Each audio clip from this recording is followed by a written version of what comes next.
January 23rd, 2023, our bi-weekly cover crop check. We're just south of the Dodge County Fairgrounds on a healthy soil, healthy grower water participant. We're in week 11 with our second cover crop that we planted, in week 30 with our first cover crop that was interseeded into this corn.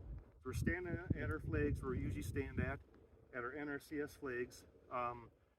We'll talk about the last 2 weeks just a little bit. We had super warm temperatures, way too warm for January. This snow cover came 5 days ago on Thursday. The ground is still not frozen. So as of right now, where we had really thick snow, this ground itself just was not frozen yet in January yet, which is not good. Okay, so we pulled a little bit of snow off to the side, and in this spot, in the past, we've always been able to see annual ryegrass, but in this spot that I've got, that we pulled the residue across, there's no annual ryegrass. There's no annual ryegrass that we can see. So usually it's green.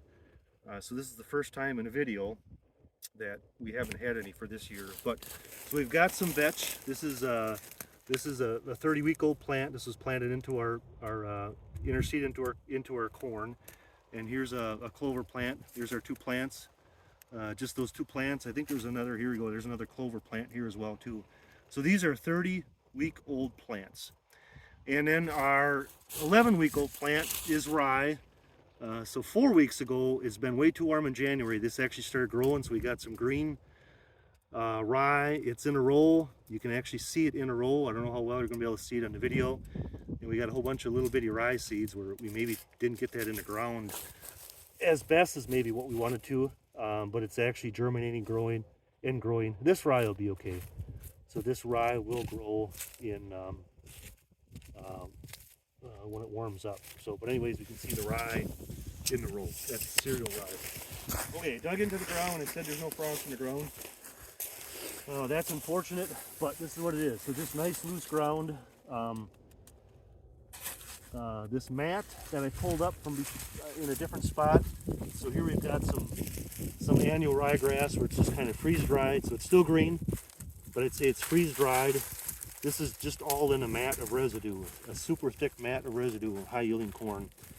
And our other stuff that's green here, this is rape.